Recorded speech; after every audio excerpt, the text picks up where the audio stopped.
आप जानते हैं कि किसी आदमी का गला रेतना हो तो उसके लिए दाना छिड़कना होता है। मोदी जी के माँ का अपमान हुआ सर। मोदी बिहार भी बंद रखा गया, इसके बारे में क्या कहें? प्रशांत किशोर जी तो पूरा दावा के साथ कह रहे हैं कि इस बार सरकार बनेगी तो जन स्वराज की बढ़ेंगी, यानी कि या तो अर्श पे नहीं तो फर्श पे। जैसे पार्टी नया है, नया नया चेहरा इसमें लोग जुड़ रहे हैं, तो इसको लेकर क्या किस तरीके का आप लोगों का रणनीति है कि किस तरीके से लोगों को अपने मोटिवेट करके उनको समझाना है कि हम ही लोग बदलाव ला सकते हैं? 3-4 दिन पहले न्यूज में भी चल रहा था इस जगह के बारे में, तो एक घटना हुआ था, अब उसके बारे में क्या कहना चाहेंगे? हमसे नेशनल मुद्दा के बारे में पूछ रहे हैं। नेशनल मुद्दा के बारे में आप आज यहाँ क्यों बात कर रहे हैं? जब हुआ था तो आपकी पार्टी कहाँ थी? लोग कहता है कि जातिवाद के नाम पे वो खेलते हैं, तो आप तो उसी जाति से बिलोंग करते हैं।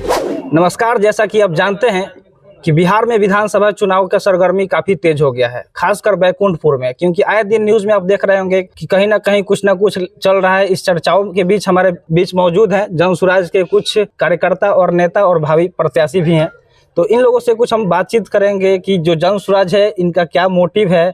जन स्वराज जो यहाँ पे आया हुआ है, प्रशांत किशोर अपना जो बताते हैं कि पलायन रोकना है, बेरोजगारी रोकना है, तो ये सब चीज़ के बारे में डिस्कस करेंगे, तो वीडियो को लास्ट तक जरूर देखिएगा।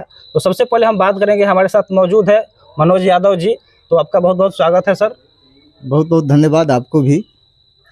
और ये जन स्वराज जो है यह बिहार के लिए एक बहुत बड़ी अभियान है, और बिहार के लिए पलायन, रोजगार और शिक्षा पर जो ये बात कर रहे हैं प्रशांत किशोर जी, जो हमारे नेता हैं, अब जो है आप देख रहे हैं कि कॉपीराइट जो है हर जगह जो है हमारे प्रशांत किशोर जी का ही लोग कर रहा है।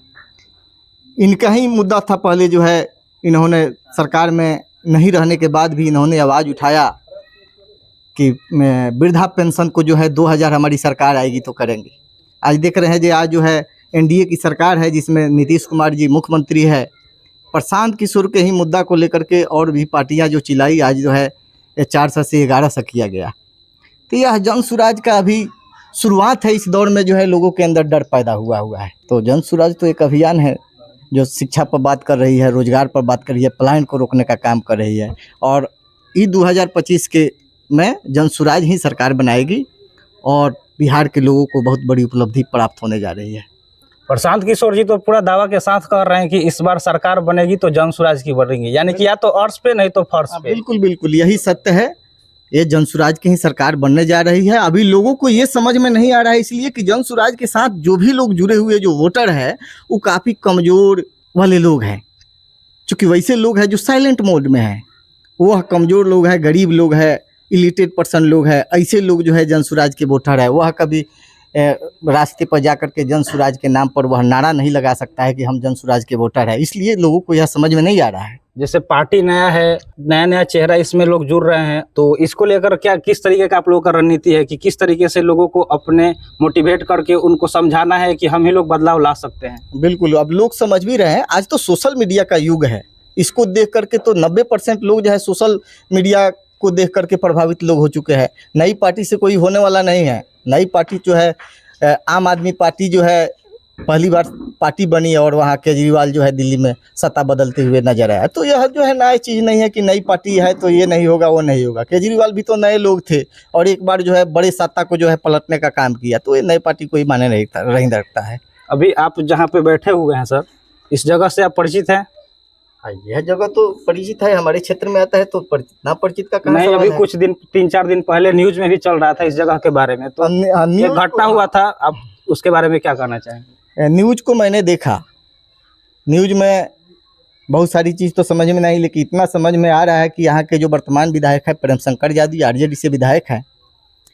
न्यूज में देखने को यह मिल रहा है कि यहाँ के लोगों ने उनसे 5 साल के शासनकाल पर जब उनसे सवाल पूछा जाता है, ये प्यारेपुर पंचायत है, इसके कुछ विकास पर जो उन्होंने वादे किया है, जब उनसे सवाल पूछा जाता है तो वह भड़कते नजर आ रहा है। वास्तव में आप बताइए कि यहाँ हुआ क्या था? सर एक्चुअली देखिए, हुआ ये था कि इधर जगह दिखाइए, ये वही मंदिर है, इसके ऊपर उन्होंने वादा किया था, यहाँ के जनताओं से वादा किया था। जनता, एक बार आप लोग बताइएगा कि वो क्या बोले थे। एक मिनट, पूजा हो रहा था, यहाँ पे पूजा हो रहा था, तो आए थे, हम लोग उनको अंदर लाए, प्रसाद उरसाद खिलाया। उसके बाद उन्होंने खुद बोला था कि हम इसमें अगले साल का पूजा जब होगा तो उसमें हम अपने हिसाब से इसमें एक शेड बनवाएंगे। तो ये चीज़ हम लोग शेड बनवाने के लिए उनको रोके हुए थे। रोके तो हम लोग के मन में कोई ये नहीं था कि हम लोग को झगड़ा करना है या मारपीट। झगड़ा करना रहता, बहुत सारा गांव में राजपूत है, अगल बगल में भी लोग हैं, तो वो लोग छोट जात और बड़े जात ये दोनों का मुद्दा उठाए। दूसरे दिन सुनने के लिए मिला, तो यहाँ हम लोग के बीच में तो ऐसा कुछ भी नहीं है कि कोई राजपूत है और कोई यहाँ पे चमार है, ऐसा कुछ भी नहीं है, सब भाई भाई है।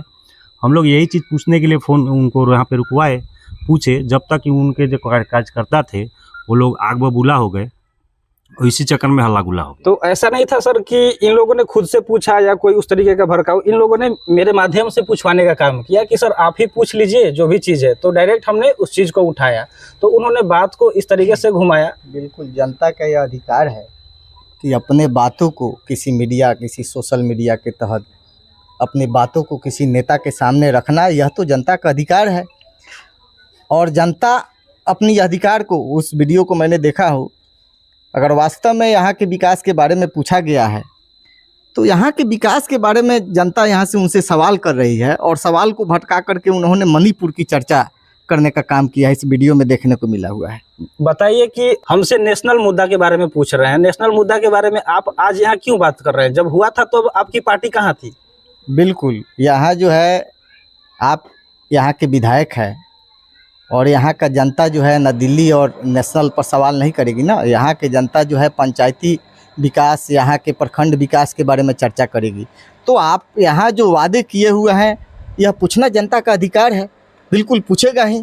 और जब आपको आप भटका करके और यहाँ शोरगुल हाला गुला करने हैं, यह कतई जो है अबकी के चुनाव में जनता बर्दाश्त करने वाली नहीं है। आपको हर हाल में यहाँ से उखाड़ करके फेंकेगी और यहाँ जन सुराज की में सपोर्ट करने के लिए जनता यहाँ से पूरी रूप से जो है लगी हुई है। लोग कहता है कि जातिवाद के नाम पे वो खेलते हैं, तो आप तो उसी जाति से बिलोंग करते हैं। जातिवाद का जहाँ तक बात है कि जातिवाद के नाम पर खेलते हैं, तो आपको पता होना चाहिए एनडीए सरकार में जो लोकसभा का चुनाव हुआ है उसमें कितने यादव जो है यहाँ से सांसद बन करके गए हुए हैं। एनडीए में कितने यादव जो है विधायक बन करके गए हुए हैं।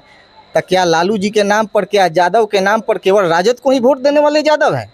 अगर ऐसा होता तो बिहार में जितने भी सांसद जो है बीजेपी के हैं, एनडीए सरकार में बने हुए विधायक जो है जितने यादव है, अगर लालू जी के नाम पर अगर वोट देने वाला होता तो यह जाति का बात नहीं होता। सारे जात, सभी जात के सभी मुद्दे पर वोट देते हैं। ऐसा कोई बात नहीं है कि जाति के नाम, अगर जाति का चर्चा होता तब मैं क्यों उनके विरोध में चर्चा कर रहा हूँ? मैं क्यों जन सुराज पार्टी में काम कर रहा हूँ? मैं क्यों लोग के पलायन पर बात कर रहा हूँ? मैं क्यों आज के रोजगार पे बात कर रहा हूँ? ये कोई माने नहीं रखता है कि जाति कोई माने रखता है। सर हम आपसे ये जानना चाहेंगे कि बैकुंठपुर विधानसभा में मतलब 6 से 7 लोग जो हैं वो खुद को जन सुराज का प्रत्याशी बता रहे हैं, और अभी तक प्रशांत किशोर जी इस चीज़ को क्लियर नहीं किए हैं कि असली जो है प्रत्याशी कौन है।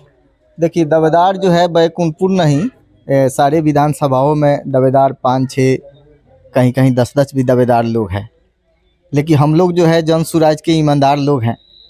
यहाँ किसी भी व्यक्ति पर, 6 आदमी में किसी भी व्यक्ति पर प्रशांत जी अपनी भार को प्रकट करते हैं तो हम लोग जन सुराज के सारे लोग उसी आदमी के लिए काम करेंगे जिनको उठी कर देंगे। ये कोई माने नहीं रखता है, क्योंकि यहाँ तो और भी पार्टियां में अलग अलग दावेदार लोग हैं। जैसे कि राजद में भी देख रहे हैं कि प्रेम शंकर यादव जी के अलावा प्रदीप राय जी भी दावा कर रहे हैं कि हमको टिकट मिलेगा।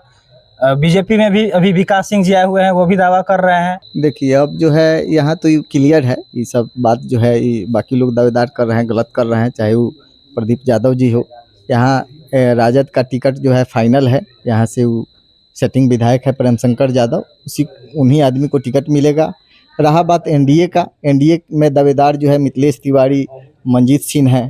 तो ये भी मैं क्लियर कर देना चाहता हूँ कि यहाँ भी जो है एनडीए के टिकट से मिथिलेश तिवारी ही चुनाव लड़ेंगे। और रहा बात मंजीत सिंह की, तो बहुत सारे लोगों का कहना है कि मंजीत सिंह निर्दलीय यहाँ से चुनाव लड़ जाएंगे। ऐसी कोई बात नहीं है, मंजीत सिंह यहाँ से निर्दलीय चुनाव नहीं लड़ेंगे। इसलिए चुनाव नहीं लड़ेंगे कि मंजीत सिंह यहाँ के बहुत पुराने राजनीतिक परिवार से आते हैं। उनके पिताजी यहाँ से जो है मंत्री रहे हुए हैं, वो भी यहाँ से कई एक बार विधायक रहे हुए हैं, और वो जो है यहाँ से अभी 2 बार, एक बार महागठबंधन के टिकट से चुनाव हार चुके हैं, दूसरा जो है निर्दलीय से चुनाव हार चुके हैं। वो कतई नहीं चाहेंगे इतना बड़ा राजनीतिक होने के बाद भी कि मैं तीसरे बार हार को स्वीकार करूं, यह उनके राजनीतिक कैरियर में बहुत बड़ा दाग लग जाएगा। इसलिए वह निर्दलीय कतई चुनाव नहीं लड़ेंगे। वह बहुत बड़े राजनीतिक फैमिली से आते हैं। जिस हथियार को एक बार लड़ाई में प्रयोग कर दिया जाता है, बार बार उस हथियार का राजनीति में प्रयोग नहीं किया जाता है। इस बात को मनजीत सिंह समझते हैं भली भांति। मोदी जी के माँ का अपमान हुआ सर, मोदी बिहार भी बंद रखा गया, इसके बारे में क्या कहेंगे? देखिए, मोदी जी के जो प्रोपेगेंडा चलाने वाले लोग हैं, चाहे वो मोदी जी हो या चाहे कोई भी हो, अब भाजपा में ऐसी कोई लीडर नहीं है जो अभियान में ये पता नहीं है लोगों को जो राजनीति किस पर किया जाए। मोदी जी का अपमान जो है, किसी व्यक्ति ने महागठबंधन के जो है सभा से जो है मोदी जी के माँ को जो है गाली दिया, अपमानजनक बात कहा। गलत बात है, ऐसा नहीं होना चाहिए। लेकिन ये भी मैं कहना चाहूँगा कि जो व्यक्ति, चाहे आप हो हम हो, आप अपनी माँ का सम्मान, आप अपनी पत्नी का सम्मान आप नहीं करेंगे तो यह दुनिया में लोग आपकी माँ का सम्मान करने के लिए ठेका नहीं लिया हुआ है।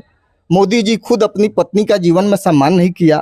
मोदी जी वास्तव में अपनी माँ का सम्मान किया। मोदी जी की माँ जिस समय जीवित थी उस समय ऐसा कोई वीडियो हमको दिखाइए कि मोदी जी का माँ का कोई अपमान किया हो। मोदी जी की माँ जब दुनिया को छोड़ गई तो अपमानजनक बात किया गया। मोदी जी के माँ के सम्मान का चर्चा होने लगा। मोदी जी की माँ जब डेथ की तो वास्तव में मोदी जी अपनी माँ का सम्मान करने वाले व्यक्ति होते तो हमारे हिंदू धर्म के अनुसार लास्ट सम्मान जो है, जो हम लोग जो है बाल का मुंडन करवाते हैं, हम लोग ये अपने पूर्वजों का परंपरा को जो पालन करते हैं, इसका मुख्य मतलब होता है कि हमारे घर में कोई आदमी अगर डेथ कर जाता है तो अंतिम सम्मान जो है, हमारे सर का ताज होता है जो बाल, उसको हम लोग सम्मान में जो है नीचे रखते हैं कि आप नहीं रहे तो यह सम्मान में ना नहीं रहा। अपने बाल को मुड़वा करके उनको सम्मान देते हैं, अंतिम सम्मान जिसको बोलते हैं। उस सम्मान में मोदी जी अपने माँ को सम्मान नहीं दिया हुआ है। जो बेटा अपनी माँ और पत्नी को खुद सम्मान नहीं दे, वो दुनिया से क्या अपेक्षा रखता है अपने माँ के सम्मान के लिए? लेकिन मोदी जी को तो देखा गया कि रो रो के वोट मांग रहे हैं इसके अगेंस्ट में, तो क्या ये राजनीतिक मुद्दा है, हो सकता है? मोदी जी को तो समझ में नहीं आ रहा है कि अपनी माँ को राजनीति में उतार दें। इसके पहले जो है अभी जो स्ट्राइक हुआ जिसका उन्होंने नाम रखा सिंदूर ऑपरेशन, अगर उनको यह बात समझ में आता तो ऐसा नाम नहीं रख। सिंदूर ऑपरेशन के नाम पर यह मोदी जी के बीजेपी वाले नेताओं ने घर घर जाकर के महिलाओं को सिंदूर बांटने का काम किया। जब गांव में गया, जब लोगों के पास गया, तब महिलाएं झाड़ू और चप्पल से मारना शुरू की। तब मोदी जी को समझ में आया कि अरे साला बड़ा गड़बड़ काम हो गया। उसी तरह मोदी जी को यह बात समझ में नहीं कि हम रो करके लोगों को यहाँ बिहार बंदी के नाम पर आह्वान करते हैं। एक आदमी गाली दिया था, आपको पता नहीं है? जब जिस दिन बिहार बंदी का ऐलान किया गया उस दिन रोड पर कितने लोग जो है मोदी जी के माँ को गाली दे रहा था। इसको वीडियो भी हम लोग को सुनने को मिला। अगर उनको पता होता कि उससे भी बड़ा असम्मान हो जाएगा तो मोदी जी अपने माँ के नाम पर राजनीति और अभियान नहीं चलाते। अभी देखा गया कि यही बीजेपी सरकार जीएसटी को लाया और आज फिर जीएसटी को घटा के लाया, तो भी बताया कि जीएसटी लाने से कितना फायदा है, और आज घटा के भी फायदा बता रहा है। तो इसके बारे में क्या कहेंगे? आप जानते हैं कि किसी आदमी का गला रेतना हो तो उसके लिए दाना छिड़कना होता है। यह मोदी जी का प्रोपेगेंडा है। बिहार के लोगों का गला रेतना है, इसलिए जो है यही घटाने और जुमलेबाजी का खेल चल रहा है बीजेपी वाले लोगों का।